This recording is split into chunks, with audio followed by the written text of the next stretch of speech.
ಕಾರಲ್ಲಿ ಸ್ಫೋಟ ಆಗಿದ್ದು ಭಾರೀ ಅನಾಹುತ ತಪ್ಪಿದ ಘಟನೆ ಬಾಗಲಕೋಟೆ ಜಿಲ್ಲೆಯ ಜಮಖಂಡಿ ತಾಲೂಕಿನ ಹಿಪ್ಪರಗಿ ಗ್ರಾಮದಲ್ಲಿ ನಡೆದಿದೆ. ಏಕೈಕಿ XUV 300 ಮಾಡೆಲ್ ಕಾರು ಸ್ಫೋಟ, ಕಾರು ಛಿದ್ರವಾಗಿದೆ. ಸ್ಫೋಟದ ತೀವ್ರತೆಗೆ ಸುಮಾರು 200 ಮೀಟರ್ ದೂರದಷ್ಟು ಕಾರ್ಯ ಸಾಮಗ್ರಿಗಳು ಸಿಡಿದು ಬಿದ್ದಿವೆ. ಭಾರೀ ಅನಾಹುತದಿಂದ ವೈನ್ ಶಾಪ್ ಮಾಲೀಕ ಹಣಮಂತ ಅಥಣಿ ಪಾರಾಗಿದ್ದಾರೆ. ವೈನ್ ಶಾಪ ಮಾಲಕ ಬಾರ್ ಬಂದ್ ಮಾಡಿಕೊಂಡು ಇನ್ನೇನು ಮನೆಗೆ ಹೋಗಬೇಕು ಅನ್ನುವಷ್ಟರಲ್ಲಿಯೇ ಈ ಘಟನೆ ನಡೆದಿದೆ. ಸ್ಥಳಕ್ಕೆ ಬಾಗಲಕೋಟೆ ಹಾಗೂ ಬೆಳಗಾವಿ ಜಿಲ್ಲೆಯ ಬಾಂಬ್ ನಿಷ್ಕ್ರಿಯ ದಳ ಭೇಟಿ ನೀಡಿ ಪರಿಶೀಲನೆ ನಡೆಸಿದ್ದಾರೆ. ಜಯಶ್ರೀ ಹಣಮಂತ ಅಥಣಿ ಅವರಿಗೆ ಸೇರಿದ ಕಾರು. 3 ವರ್ಷದ ಹಿಂದೆ ಪತ್ನಿಯ ಹೆಸರಿನಲ್ಲಿ ವಾಹನ ವೈನ್ ಶಾಪ್ ಮಾಲೀಕ ಖರೀದಿ ಮಾಡಿದ್ದರು. ಸ್ಫೋಟದ ಕಾರಣ ಪತ್ತೆಗೆ ಪೊಲೀಸ್ ಅಧಿಕಾರಿಗಳು ತನಿಖೆ ನಡೆಸುತ್ತಿದ್ದಾರೆ. ಸ್ಫೋಟ ಹಿನ್ನೆಲೆ ಹಿಪ್ಪರಗಿ ಗ್ರಾಮದಲ್ಲಿ ಆತಂಕ ಮೂಡಿಸಿದೆ. ಯಾವ ಉದ್ದೇಶಕ್ಕಾಗಿ ಸ್ಫೋಟ ಆಗಿದೆ ಎಂಬುದು ಪೊಲೀಸರ ತನಿಖೆಯಿಂದ ಹೊರಬೇಕಾಗಿದೆ. ಕಾರ್ ಸ್ಫೋಟ ಪ್ರಕರಣ ಬಾಗಲಕೋಟೆ ಎಸ್ಪಿ ಸಿದ್ಧಾರ್ಥ ಗೋಯಲ್ ಮಾಹಿತಿ ನೀಡಿದ್ದು, ಪ್ರಕರಣವು ಗಂಭೀರವಾಗಿ ತನಿಖೆ ಮಾಡಿಸುತ್ತಿದ್ದೇವೆ. ಈಗಾಗಲೇ ಸಿಸಿಟಿವಿ ಮತ್ತು ಕಾರ್ ಡೀಟೇಲ್ಸ್ ಪರಿಶೀಲಿಸಿದ್ದೇವೆ. ಕಾರ್ ಮಾಲೀಕ ಬಾರ್ ಬಳಿ ಬಂದಾಗಿನಿಂದ ಸಿಸಿಟಿವಿಯಲ್ಲಿ ಸೆರೆಯಾಗಿದೆ. ಆದ್ರೆ ಕಾರ್ ಬಳಿ ಯಾರೂ ಹೋಗಿರುವುದು ಕಂಡುಬಂದಿಲ್ಲ. ರಾತ್ರಿ 9 ಗಂಟೆ ಮೇಲೆ ಸುಮಾರು 3 ಮದ್ಯ ಖರೀದಿಸಿ ಆ ಕಡೆ ಹೋಗಿದ್ರು. ಅವರನ್ನು ವಿಚಾರಣೆ ಮಾಡಿದ್ದೇವೆ.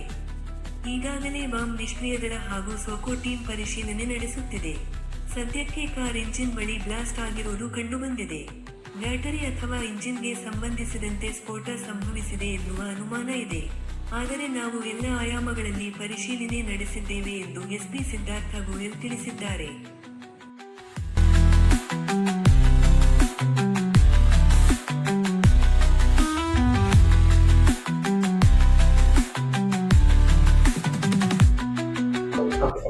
ನಿನ್ನೆ ರಾತ್ರಿ ಸುಮಾರು 10:45ಗೆ ನಮ್ಮ Hippargi Jamkhandi rural police station ವ್ಯಾಪ್ತಿಯಲ್ಲಿ ಒಂದು Mahindra XUV 300 number KA 48N4038 owner Hanumanth Athani ಇವರು ಅವ್ರ ವೈನ್ ಶಾಪ್ ಇದೆ ಹಿಪ್ಪರ್ಗಿಯಲ್ಲಿ, ಊರ ಹೊರಗಡೆ. ಅಲ್ಲಿ ವೈನ್ ಶಾಪ್ ಮುಂದೆ 4:15 ನಿನ್ನೆ 4:15 ಮಧ್ಯಾಹ್ನ ಅವ್ರ ಕಾರ್ ಪಾರ್ಕ್ ಮಾಡಿದ್ರು.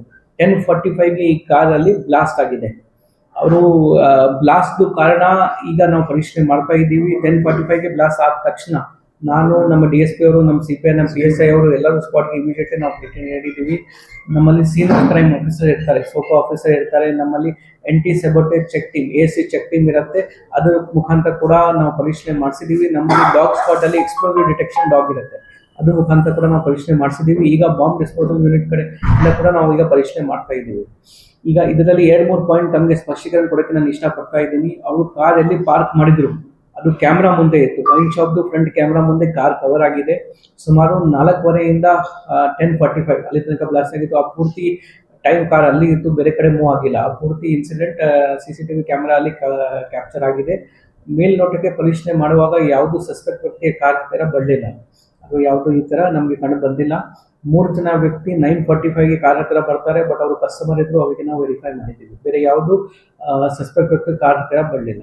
ಸೆಕೆಂಡ್ ಪಾಯಿಂಟ್, ನಮಗೆ ಕಾರ್ದು ಯಾವ ರೀತಿ ಡ್ಯಾಮೇಜ್ ಆಗಿದೆ, ಅವರು ಆಲ್ಮೋಸ್ಟ್ 40-50 ಮೀಟರ್ ತನಕ ಅವ್ರದ್ದು ಪಾರ್ಟ್ಸ್ ಆಗಿದೆ. ಟೆಕ್ನಿಕಲ್ ಫಾಲ್ಟ್ ಇರಬಹುದು, ಯಾವುದು ನಮಗೆ ಎಕ್ಸ್ಪ್ಲೋಸಿವ್ ಇಲ್ಲಿ ಲೂಸ್ ಮಟೀರಿಯಲ್ ಇಲ್ಲಿ ಯಾವುದು ನಮಗೆ ಕಂಡು ಬರ್ತಾ ಇಲ್ಲ. ನಮ್ಮ ಎಕ್ಸ್ಪ್ಲೋಸಿವ್ ಡಾಗ್ ಮುಖಾಂತರ ಕೂಡ ನಮಗೆ ಯಾವುದು ಎಕ್ಸ್ಪ್ಲೋಸಿವ್ ರಿಲೇಟೆಡ್ ಮಟೀರಿಯಲ್ ಕಂಡು ಬರ್ತಾ ಇಲ್ಲ. ಅದೇ ನಾವು ಡಿಟೇಲ್ ಆಗಿ ಪರಿಶೀಲನೆ ಮಾಡ್ತಾ ಇದ್ದೀವಿ. ಟೆಕ್ನಿಕಲ್ ಫಾಲ್ಟ್ ಅಂದರೆ ಬ್ಯಾಟ್ರಿ ಫಾಲ್ಟ್ ಇರಬಹುದು ಅಥವಾ ಇದು ಇಂಜನ್ ಫಾಲ್ಟ್ ಇರಬಹುದು, ಬಟ್ ಕಾರ್ಗೆ ಜಾಸ್ತಿ ಡ್ಯಾಮೇಜ್ ಆಗಿದೆ. ಯಾವ ರೀತಿ ಡ್ಯಾಮೇಜ್ ಆಯಿತು ಇನ್ನೂ ಪರಿಶೀಲನೆ ಮಾಡಬೇಕು. 3ನೇ ಪಾಯಿಂಟ್, ಇದರಲ್ಲಿ ಏನಿದೆ, ಯಾವುದು ವ್ಯಕ್ತಿಗೆ ಯಾವುದು ಇಂಜರಿ ಇದರಲ್ಲಿ ಆಗಿಲ್ಲ, ಯಾವುದು ಇಂಜರಿ ಆಗಿಲ್ಲ. ಒಬ್ಬ ವ್ಯಕ್ತಿ ನಮ್ಗೆ ಇವತ್ತು ಬೆಳಿಗ್ಗೆ ಮಾಹಿತಿ ಗೊತ್ತಾಯಿತು, ಅವರು ಹತ್ತಿರ ಬೈಕಿಂದ ಹೋಗುವಾಗ ಸ್ವಲ್ಪ ರೈಟ್ ಸೈಡ್ ಲೆಗ್ ಅಲ್ಲಿ ಕಾಲಲ್ಲಿ ಸ್ಕ್ರಾಚ್ ಇಂಜರಿ ಬಂದಿದೆ. ಅಂದ್ರೆ ಪೂರ್ತಿ ಔಟ್ ಆಫ್ ಡೇಂಜರ್ ಇದ್ದಾರೆ, ಅದು ಕೂಡ ಲೈಟ್ ಇದೆ. ಬಟ್ ಬಾರ್ ಓನರ್ ಇರಲಿ, ಬಾರಲ್ಲಿ ಹತ್ತಿರ ಕಸ್ಟಮರ್ ಇರಲಿ, ಯಾರಿಗೆ ಏನು ಇಂಜರಿ ಆಗಿಲ್ಲ. ಸ್ವಲ್ಪ ಪ್ರಾಪರ್ಟಿ ಡ್ಯಾಮೇಜ್ ಆಯಿತು, ಕಾರ್ ಬಿಟ್ಟು ಸ್ವಲ್ಪ ಗೋಡೆಯಲ್ಲಿ ಕ್ರ್ಯಾಕ್ ಆಗಿದೆ ಅಥವಾ ಗ್ಲಾಸ್ ಕ್ರ್ಯಾಕ್ ಆಗಿದೆ ಅಂತ ಅವರು ಹೇಳ್ತಾ ಇದ್ದಾರೆ. ಇನ್ನು ಕೂಡ ನಾವು ಪರಿಶೀಲನೆ ಮಾಡ್ತಾ ಇದ್ದೀವಿ. ಹನುಮಂತ್ ಸಂಗೊಂಡ್ ಅಥಣಿ ಸೆಕೆಂಡ್ ರಬ್ಬೈ ಸರ. ನಮ್ಮದು ಹಿಬ್ಬರಿಗೆಲ್ಲಿ ಒಂದು ಶಾಪ್ ಇತ್ತು. ಒಂದು ಶಾಪ್ನ ಡೈಲಿ ಹೋಗೋದು ಬರೋದು ಮಾಡ್ತೀನಿ. ಮತ್ತು ನಾನು ನಿನ್ನೆ 4:30 ಗಂಟೆಗೆ ರಬ್ಬಕವಿಂದ ಹಿಬ್ಬರಿಗೆ ಬಂದ ಗಾಡಿ ಹಚ್ಚಿದ್ನಿ. ರಾತ್ರಿ 10:40ಕ್ಕೆ ನಾವು ಮನೆಗೆ ಹೋಗ್ಬೇಕಂತೆ ಕ್ಯಾಶ್ ಜೋಡಿಸ್ಕೊಂಡು ಹೋಗ್ಬೇಕನ್ನೋ ಕೂಡ ಢಮ್ ಮತ್ತು ಸ್ಫೋಟ ಆಯ್ತು. ಯಾವ ರೀತಿ ಸ್ಫೋಟ ಆಗೈತೆ ಅನ್ನೋದು ನಮ್ಗೆ ಕಂಡು ಬಂದಿಲ್ಲ. ಮತ್ತು ಅದ್ರ ಸ್ಪೇಸ್ಗಳು ಅಂದರು 200 ಫೂಟ್ 300 ಫೂಟ್ ತನಕ ದೂರ ಹೋಗಿ ಬಿದ್ದಾವು. ಗಾಡಿ ಎಲ್ಲ ಇಂಜನ್ನದೆಲ್ಲ ಪಾರ್ಟ್ಸ್ ಎಲ್ಲ ಒಡೆದು ಹೋಗ್ಯಾವು. ಅದೇನಾಗೈತಿ ತನಿಖೆ ಮಾಡಬೇಕಿನ್ನ. SIR ಮಹಾ ಸಂಪರ್ಕ ಅಭಿಯಾನ ಮನೆ ಮನೆಗೆ ಬಿಜೆಪಿ ಕಾರ್ಯಕರ್ತರು. ಅಭಿಯಾನದ ಅಂಗವಾಗಿ ಬಾಗಲಕೋಟೆ ನಗರದಲ್ಲಿ ವಾರ್ಡ್ ಸಂಖ್ಯೆ 17, 18ರಲ್ಲಿ ಮನೆ ಮನೆಗೆ ಭೇಟಿ ನೀಡಿ ಮಾಹಿತಿ ನೀಡಲಾಯಿತು. ಮತದಾರರ ಪಟ್ಟಿಯ ಪರಿಷ್ಕರಣೆ ಕುರಿತು ಮಾಹಿತಿ ನೀಡಿ, ಅಭಿಯಾನದಲ್ಲಿ ವಿಧಾನ ಪರಿಷತ್ನ ಶಾಸಕರಾದ PH ಪೂಜಾರ ಅವರು ಪ್ರತಿ ಮನೆ ಮನೆಗೂ ಭೇಟಿ ನೀಡಿ ಮಾಹಿತಿ ಸಂಗ್ರಹಿಸಿದ್ದಾರೆ. ಭರ್ತಿ ಮಾಡದೇ ಇರುವ ಫಾರ್ಮಗಳನ್ನು ಭರ್ತಿ ಮಾಡಿ ಜಾಗೃತಿ ಮೂಡಿಸಿದರು. ಇನ್ನುಳಿದ ತಮ್ಮ ಸಂಬಂಧಿಕರು ಹಾಗೂ ಗೆಳೆಯರು, ಸುತ್ತಮುತ್ತಲಿನ ಜನಗಳಿಗೆ ತಿಳಿಸಿ, ಮತದಾರರ ಪಟ್ಟಿ ಪರಿಷ್ಕರಣೆಯಲ್ಲಿ ತಮ್ಮ ಬೂತ್ BLOಗಳನ್ನು ಭೇಟಿ ಮಾಡಿ ಮಾಹಿತಿ ಪಡೆದು ಸಹಕರಿಸಿರಿ ಎಂದು ಮನವಿ ಮಾಡಿದರು. ಈ ಸಂದರ್ಭದಲ್ಲಿ ವಾರ್ಡ ಅಧ್ಯಕ್ಷರಾದ ಮಹಾಂತೇಶ ಸಂಗಮ, ಎಚ್ಚರೇಶ ಮಾಯಾಚಾರಿ, ರಾಮು ಪವಾರ, ಅಭಿಷೇಕ ರುದ್ರಾಕ್ಷಿ, ಮಲ್ಲಿಕಾರ್ಜುನ ಸುರಪುರ, ರಾಜು ನಾಯಕ, ಮಂಜುನಾಥ ಬಳುರಗಿ, ಬಸವರಾಜ ಹೋಸಮನಿ ಇತರರು ಉಪಸ್ಥಿತರಿದ್ದರು. ತಾಯಿಯವ್ರದ್ದು ಜೋಡಿಸ್ಕೊಂಡು ನೀವು ಹೊಂದಿಸ್ಕೋಬೇಕು ಅವನ್ನ. ಮತ್ತೆ ಅದು ಕರೆಕ್ಟ್ ತುಂಬಿದ್ದಾಗಿತ್ತು ಇಲ್ಲ ನೋಡ್ಕೋಬೇಕಲ್ಲ, ಅದನ್ನ ಚೆಕ್ ಮಾಡ್ಬೇಕಲ್ಲ. ಇದು 2002ರದ್ದು ನಮ್ದು ಈ ಕಡೆ ತುಂಬ ಕೊಟ್ಟಾರೆ. ಬರೋಬರಿ ಹಾಂ ಮಾಡಿಕೊಟ್ಟಾರೆ. ಕಾಳಜಿ ಅಂತ ತುಂಬಿರ್ಬೇಕು ಅದನ್ನ ಕರೆಕ್ಟಾಗಿ ತುಂಬಿ. ಯಾಕಂದ್ರೆ ಭಾಳ ಮಹತ್ವ ಐತಿ ಇದು. ಏನಾರು ಹೆಚ್ಚು ಕಡಿಮೆ ತುಂಬಿದ್ರಪ್ಪ ಅಂತಾರ, ನಿಮ್ದು ಹೆಚ್ಚು ಕಡಿಮೆ ಇತ್ತಪ್ಪ ಅಂದ್ರೆ ನಿಮ್ಮ ಊಟನ ಇದಾಗಿಬಿಡ್ತಾವ. ಹೋದೋ ಐತೆ ಇಲ್ಲ ಸಿದ್ಧಾರ ಇಲ್ಲ ಅನ್ನೋದು ಬೇಕಲ್ಲ, ಮತ್ತೆ ವೋಟಿಂಗ್ ಹಾರ್ತಾವು. ಅದ್ರ ಸಂಬಂಧನ ಈಗ ಎಲ್ಲ ನಿಮ್ಮ ಊರಾಗ ಮುಗಿತು ತುಂಬಿದ್ರ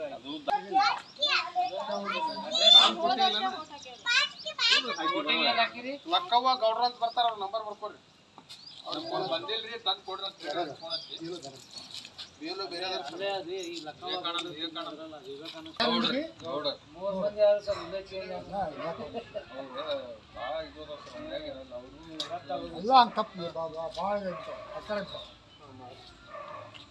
ಕೊಡ್ರಿ. ಹಾಂ ಏ ತಮ್ಮ ಬಾರ ತುಂಬ ಕೊಡ್ಬೇಕಲ್ಲ ಸರ್. ಕೊಟ್ಟಿಲ್ಲ ಸರ್. ಇವತ್ತು ಫೋನ್ ಹಚ್ಚಿರಿ, ಅವ್ರು ಮ್ಯಾಮ್ ಹಚ್ಚಿದ್ರಿ ಸರ್. ಯಾವಾಗ ಬರ್ತಾರಂತ್ರಿ ಅವ್ರು? ಇವತ್ತು ಬಂದ್ರೆ ಇವತ್ತು ಕೊಡ್ತೀನಿ. ಆಲಮಟ್ಟಿ ಡ್ಯಾಂ ಭರ್ತಿ ಆಗ್ತಾ ಇರೋದ್ರಿಂದ ಸಮಾಧಾನ ತಂದಿದೆ. ರಾಜ್ಯದಲ್ಲಿ ಬರಗಾಲದ ಭೀತಿಯನ್ನ ಮೆಟ್ ನಿಂತಿದೆ. ಮಹಾಮಳೆಯಿಂದ ತುಂಬುತ್ತಿರುವಂತಹ ಆಲಮಟ್ಟಿ ಡ್ಯಾಂ ಆತಂಕದ ಮಧ್ಯೆ ಈಗ ಸಮಾಧಾನವನ್ನ ತಂದಿದೆ ಆಲಮಟ್ಟಿ ಡ್ಯಾಂ. ಯಾಕಂದ್ರೆ ಬೇರೆಲ್ಲೂ ಕೂಡ ಸರಿಯಾದ ಮಳೆ ಇಲ್ಲದೆ ಡ್ಯಾಮ್ ಎಲ್ಲ ಖಾಲಿ ಆಗಿದೆ. ಆದ್ರೆ ಆಲಮಟ್ಟಿ ಡ್ಯಾಂ ಭರ್ತಿ ಆಗ್ತಾ ಇದೆ. ಉತ್ತರ ಕರ್ನಾಟಕದ ಜೀವನದಿ ಕೃಷ್ಣೆಗೆ ಈಗ ಜೀವಕಳೆ ಬಂದಿದೆ. ಆಲಮಟ್ಟಿ ಡ್ಯಾಂ ಭರ್ತಿಗೆ ಕೇವಲ 1.2 ಮೀಟರ್ ಬಾಕಿ ಇದೆ. ಆಲಮಟ್ಟಿ ಜಲಾಶಯದಲ್ಲಿದೆ 518.58 ಮೀಟರ್ ನೀರು.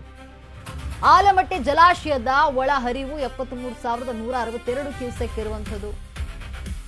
ಇನ್ನು 123 TMC ಸಾಮರ್ಥ್ಯದ ಡ್ಯಾಂನಲ್ಲಿ ಸದ್ಯ 106.32 TMC ನೀರು ಇರುವಂಥದ್ದು. ವರ್ಷದಲ್ಲಿ ಇದೇ ಮೊದಲ ಬಾರಿಗೆ ಆಲಮಟ್ಟಿ ಕ್ರಸ್ಟ್ ಗೇಟ್ಗಳ ಓಪನ್ ಮಾಡಲಾಗಿದೆ.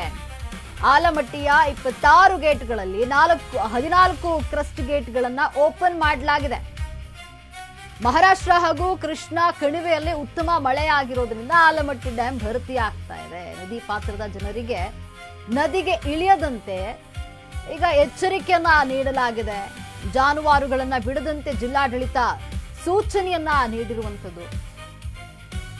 ರಾಜ್ಯದಲ್ಲಿ ಬರಗಾಲದ ಭೀತಿಯ ನಡುವೆ ಕೂಡ ಈಗ ಆಲಮಟ್ಟಿ ಜಲಾಶಯ ಮಹಾರಾಷ್ಟ್ರದಲ್ಲಿ ಹಾಗೂ ಕೃಷ್ಣೆಯ ಕಣಿವೆಯಲ್ಲಿ ಮಳೆಯಾಗಿರೋದ್ರಿಂದ ಡ್ಯಾಂ ಭರ್ತಿ ಆಗ್ತಾ ಇರುವಂಥದ್ದು. ಹಾಗಾಗಿ ನೋಡಿ, ಜಿಲ್ಲಾಡಳಿತ ಈಗ ನದಿ ಪಾತ್ರದ ಜನರಿಗೆ ಎಚ್ಚರಿಕೆಯನ್ನು ನೀಡಿದೆ. ನದಿಗೆ ಇಳಿಯದಂತೆ ಹಾಗೂ ಜಾನುವಾರುಗಳನ್ನು ಬಿಡದಂತೆ ಎಚ್ಚರಿಕೆಯನ್ನು ನೀಡಿದೆ. ಉತ್ತರ ಕರ್ನಾಟಕದ ಜೀವನದಿ ಇದು. ಆಲಮಟ್ಟಿ ಡ್ಯಾಂ ಭರ್ತಿಗೆ ಕೇವಲ 1.2 ಮೀಟರ್ ಬಾಕಿ ಇರುವಂಥದ್ದು. ಆಲಮಟ್ಟಿ ಜಲಾಶಯದಲ್ಲಿದೆ 518.58 ಮೀಟರ್ ನೀರು. ಆಲಮಟ್ಟಿ ಜಲಾಶಯದ ಒಳಹರಿವು 73,162 ಕ್ಯೂಸೆಕ್ ಇರುವಂಥದ್ದು.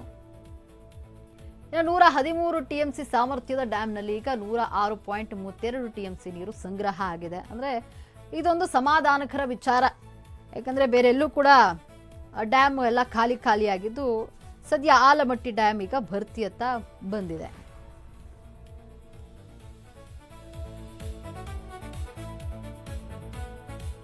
ಆತಂಕದ ಮಧ್ಯೆ ಈಗ ಆಲಮಟ್ಟಿ ಡ್ಯಾಮ್ ಸಮಾಧಾನವನ್ನ ತಂದಿದೆ. ಉತ್ತರ ಕರ್ನಾಟಕದ ಜೀವನದಿ ಕೃಷ್ಣಿಗೆ ಜೀವಕಳೆ ಬಂದಿದೆ. ಈಗ ಆಲಮಟ್ಟಿ ಡ್ಯಾಮ್ ಭರ್ತಿಗೆ ಕೇವಲ 1.2 ಮೀಟರ್ ಮಾತ್ರ ಬಾಕಿ ಇದ್ದು 518.58 ಮೀಟರ್ ನೀರು ಸಂಗ್ರಹ ಆಗಿದ್ದು 73,162 ಕ್ಯೂಸೆಕ್ ಒಳಹರಿವು ಇದೆ ಈಗ ಆ ಡ್ಯಾಮ್ನಲ್ಲಿ. ಇನ್ನು ವರ್ಷದ ಮೊದಲ ಬಾರಿಗೆ ಆಲಮಟ್ಟಿಯ ಕ್ರಸ್ಟ್ ಗೇಟ್ಗಳನ್ನು ಓಪನ್ ಮಾಡಲಾಗಿದೆ.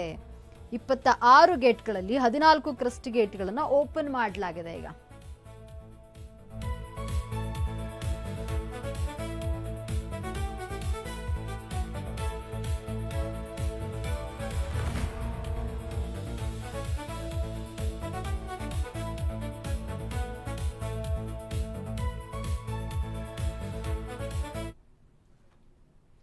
ಈ ಬಗ್ಗೆ ಹೆಚ್ಚಿನ ಮಾಹಿತಿಯನ್ನ ನೀಡಲು ನಮ್ಮ ಪ್ರತಿನಿಧಿ ಆನಂದ್ ನೇರ ಸಂಪರ್ಕದಲ್ಲಿದ್ದಾರೆ. ಆನಂದ್, ಏನು ಆಲಮಟ್ಟಿ ಜಲಾಶಯ ಈಗ ಭರ್ತಿಯತ್ತ ಸಾಗ್ತಾ ಇರುವಂತದ್ದು, ಈ ಬಗ್ಗೆ ಹೆಚ್ಚಿನ ಅಪ್ಡೇಟ್ಸ್ ಏನಿದೆ?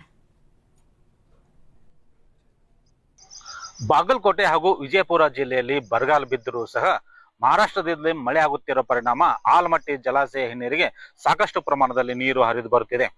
ಆಲಮಟ್ಟಿ ಜಲಾಶಯದಲ್ಲಿ 519.60 ಮೀಟರ್ ನೀರು ಸಂಗ್ರಹದ ಸಾಮರ್ಥ್ಯ ಇದೆ. ಈಗಾಗಲೇ 518 ಮೀಟರ್ ಅಷ್ಟು ನೀರು ಸಂಗ್ರಹವಾಗಿದ್ದು ಕೇವಲ ಇನ್ನು 1 ಅಡಿ ಮಾತ್ರ ನೀರು ತುಂಬುವಂತ ಬಾಕಿ ಇದೆ. ಹೀಗಾಗಿ ಈಗಾಗಲೇ 73,000ಕ್ಕಿಂತ ಅಧಿಕ ಕ್ಯೂಸೆಕ್ ನೀರು ಏನು ಒಳಹರಿವು ಇದ್ದು 45,000 ಕ್ಯೂಸೆಕ್ ನೀರು KPTCL ಮೂಲಕ ಹೊರಗೆ ಬಿಡಲಾಗುತ್ತದೆ. 519.60 ಮೀಟರ್ ನೀರು ಸಂಗ್ರಹದ ಬಳಿಕ ಆಲಮಟ್ಟಿ ಜಲಾಶಯದ 26 ಗೇಟ್ ಮೂಲಕಂತರ ನಾರಾಯಣ ಜಲಾಶಯಕ್ಕೆ ನೀರು ಹರಿದು ಬಿಡುವಂತ ಒಂದು ಕಾರ್ಯ ನಡೆಯುತ್ತಿದೆ.